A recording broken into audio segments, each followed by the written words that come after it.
आषाढी एकादशी किंवा देवशयनी एकादशी ही सर्वात शुभ एकादशी मानली जाते। या दिवसाचे मोठे धार्मिक महत्त्व आहे। यावर्षी आषाढी एकादशी आषाढ महिन्याच्या शुक्ल पक्षातील 11व्या दिवशी म्हणजेच 17 जुलै 2024 रोजी साजरी केली जाते। विद्यार्थ्यांना उत्सवाचे महत्त्व समजावे तसेच संस्कृतीची ओळख करून देण्यासाठी विद्यालयात अनेक उत्सव साजरे केले जातात। आपली संस्कृती आणि परंपरा यांचा अभिमान मुलांना वाटला पाहिजे। तसेच हा वारसा पुढे अनंत चालू राहिला पाहिजे। यासाठी आपल्या विद्यालयात आषाढी एकादशीचा उत्सव आम्ही खूप जोशामध्ये साजरा केला आहे। चला तर मग पाहूया आषाढी एकादशीचे विद्यालयातील कार्यक्रम।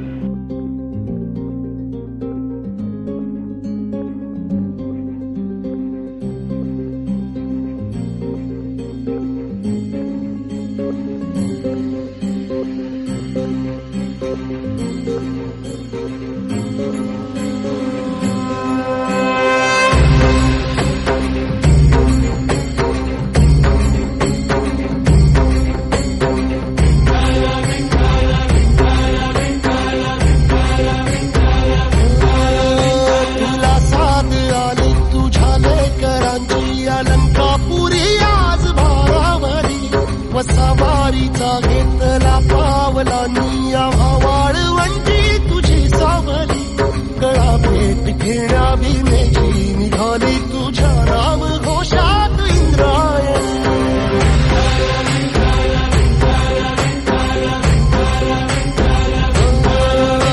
भिडे आसमंती ध्वजा वैष्णवांची उभी पंढरी आज नारावली तुझे नाव ओठी तुझे रूप जीवाला तुझी आस गाला गली जरी बाप साऱ्या जगाचा परी तू आंबेडकरांची विठू माऊली।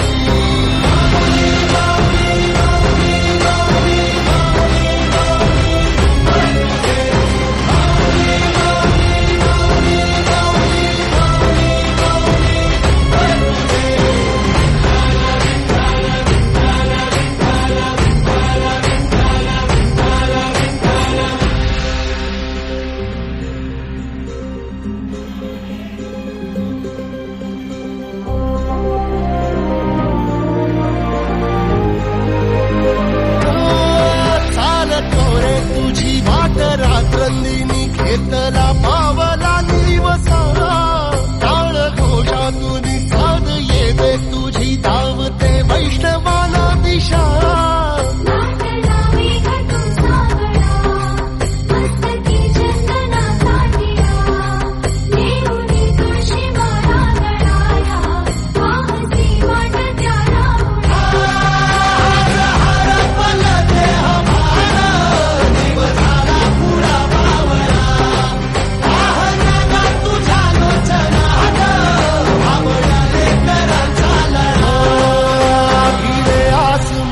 ध्वजा वैष्णवांची उभी पंढरी आज नादावली तुझे नाव ओठी तुझे रूप ध्यानी जीवाला तुझी आस गा लागली जरी बाप साऱ्या जगाचा परी तू आंबेडकरांची विठू माऊली।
नमस्कार सगळ्या मुलांना, नवविद्यार्थ्यांना, या ठिकाणी उपस्थित असलेले Patil sir, Bakshi sir, principal, त्याप्रमाणे उपस्थित गुरुदेव आणि बाळगोपाळ. एकादशीपर्यंत पूर्वी पण सरांनी सांगितलं होतं एकादशीला मी येणार दुसऱ्या दिवशी तुम्हाला सांगितलं हो म्हणावं. महाराष्ट्रामध्ये दुसऱ्या ठिकाणी गेलो की मुलं करताना त्याला म्हणजे त्यांची काय क्रियाशक्ती असते बघा सगळीकडे चर्चा तर असे ह्या बाळगोपाळांना एक उत्सुकता होती आम्ही या ठिकाणी संत म्हणून जाणार आणि आता सुंदर अशा पद्धतीने सजून आलेली विठू माझा लेकुरवाडा संगी गोपाळांचा मेळा. तर महान तपोनिधी परमपूज्य सद्गुरू विठ्ठल बाबा यांच्या कृपाशीर्वादाने बाबांच्याबद्दल तुम्हाला मी नेहमी सांगत असतो. बाबा 14 वर्षाच्या असल्यानंतर मिलिटरीमध्ये त्यावेळेला भरती झाली होती आणि 17व्या वर्षी भरती झाली त्यावेळेला कारण वयाचा वर्ष 1 वर्ष तरी असेल आणि आपली सगळी सेवा देशसेवेमध्ये त्याने आपली सगळी सेवा केली आणि तिथं सेवा करत असताना बॉर्डरवरती देशाच्या सीमेवरती अनेक ऋषी मुलींबरोबर त्यांचा संबंध आला आणि गुरुबरोबर संबंध आला. त्याच्यातून त्यांना प्रेरणा मिळाली की आपण भक्तीचं काम भगवंताचं काम करायला पाहिजे आणि त्याप्रमाणे त्यांनी या ठिकाणी कामाला सुरुवात केली. आणि आपल्या सगळ्यांना माहिती आहे देशभक्तीवर सैनिक आणि शेतकरी हे देशाचे मोठे आधारस्तंभ आहे. शेतकरी पिकवतात म्हणून आपण जगत असतो, अन्नधान्य खात असतो. सैनिक देशाचं रक्षण करत असताना आपण सुरक्षित आहोत. तर आपण जास्त वेळ घेत आम्हाला माहिती आहे ऐकायचं पण तुमच्या टी व्ही टाकणार त्याच्यानंतर तुम्ही ऐकणार नाही त्याच्यामुळे ताज्याचं थोडंसं बोलून घेतो नंतर मग मी बंद करेल. तर उपस्थित सर्व बाळगोपाळ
येथे आषाढी एकादशीचा कार्यक्रम सुरू करणार आहोत. सर्वांचे शब्द सुमनांनी स्वागत.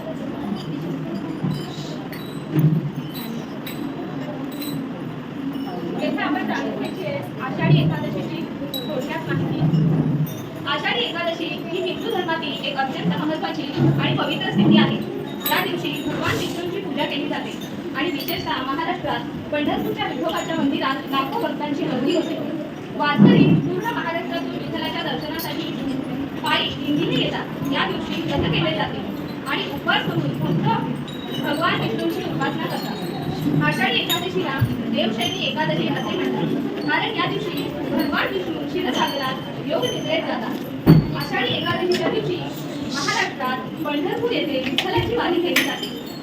महाराष्ट्रात भक्ती, ज्ञान, वैराग्य यांचा स्वीकार करून समाजात एकोपा निर्माण करण्याचे कार्य केले ते या महान संतांनी. आपल्या संसाराचा प्रपंचाचा सगळा भार विठुरायाच्या चरणी अर्पण करून ज्ञानोबा तुकारामांनी आखून दिलेल्या मार्गावर अवघा महाराष्ट्र चालू लागला आणि त्यातूनच तयार झाला हा सामाजिक जाणीवेचा दिंडी सोहळा.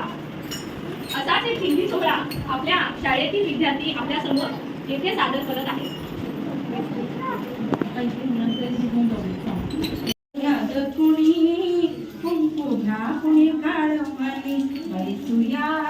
कुठे निघालीस? थांब. काय झालं भाऊ? या काय कोणी चोर नाही, डाकू नाही, नाही का तुमच्या घरी चोरी करायला नाही आले? तसं नाही ग. मग काय? तसं नाही ग. पण मग काय पाहिजे तुला? मग काय पाहिजे तुला? जाते मी. काय म्हणजे भाकरीचा तुकडा? बरं, मसाला काय झालं? बघितलं वय. अगं आजकाल तुम्ही भाकरी खाता का? तुम्ही खाता का पोरं भाकरी? मग काय खातात बरं? तसं नाही गं, पण आजकाल नवीन पिढीला भाकरी खायला नाही आवडत.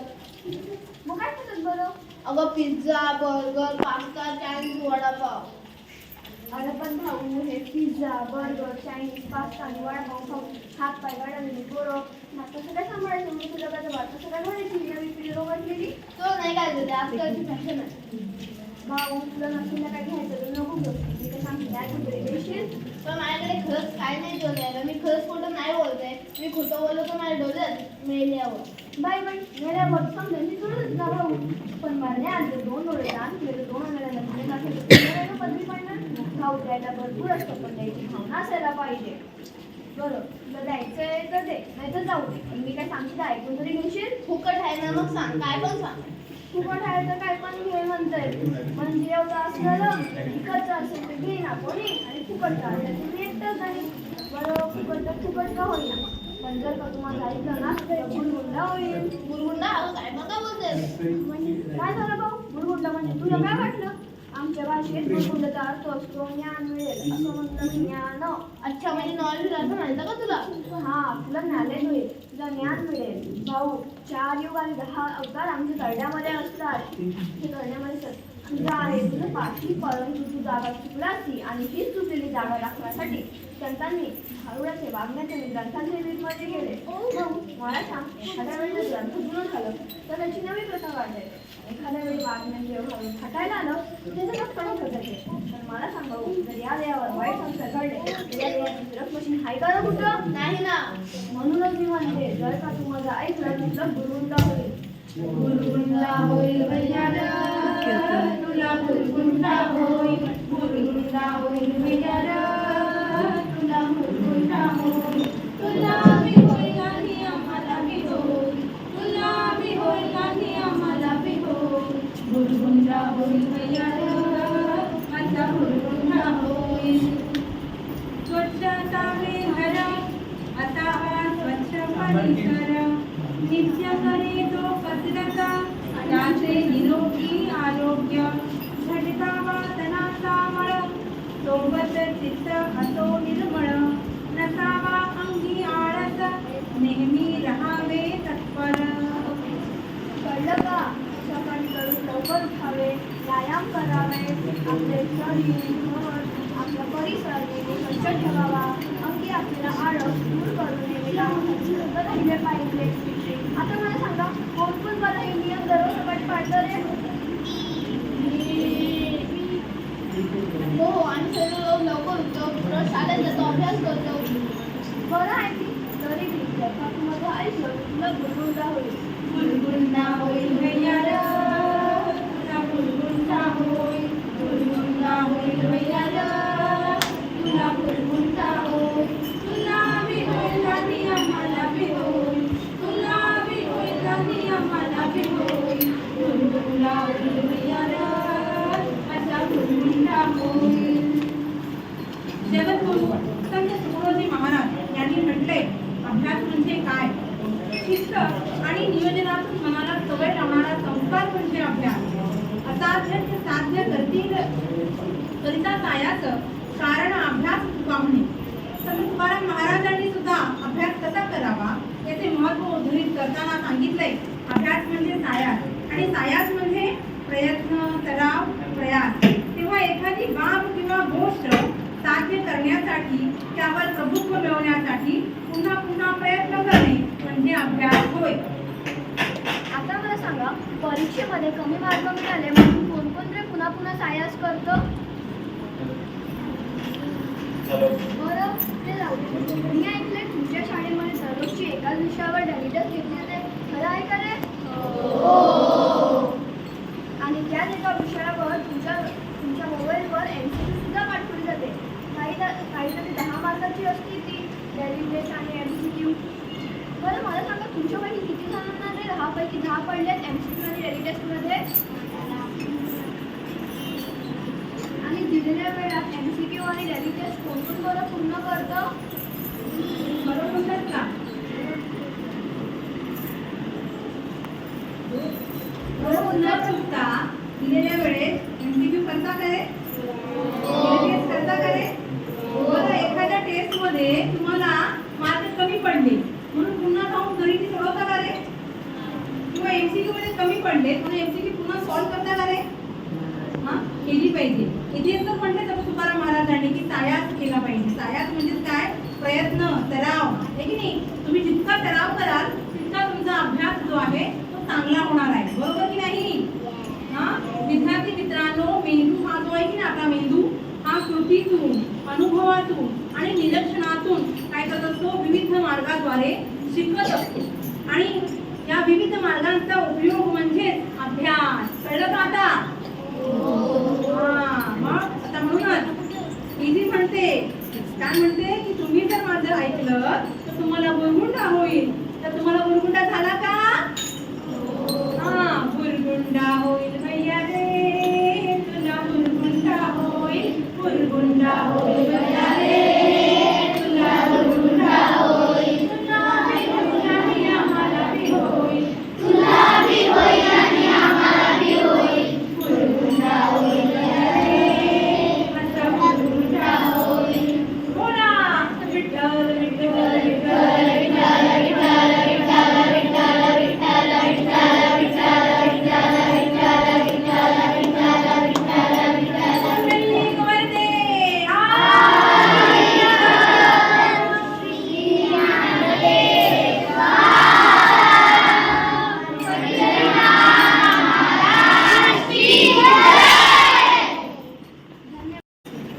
तुझ्या विना वैकुंठाचा कारभारा चालना,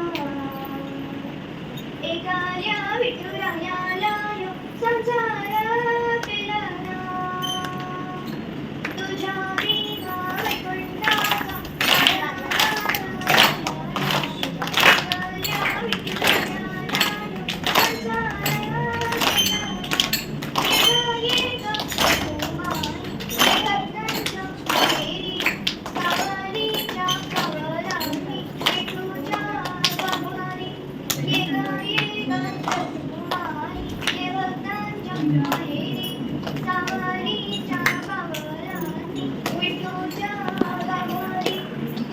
विना वैकुंठाचा कारभारा चालना, एकाल्या विठुरायाला संसार पेलना.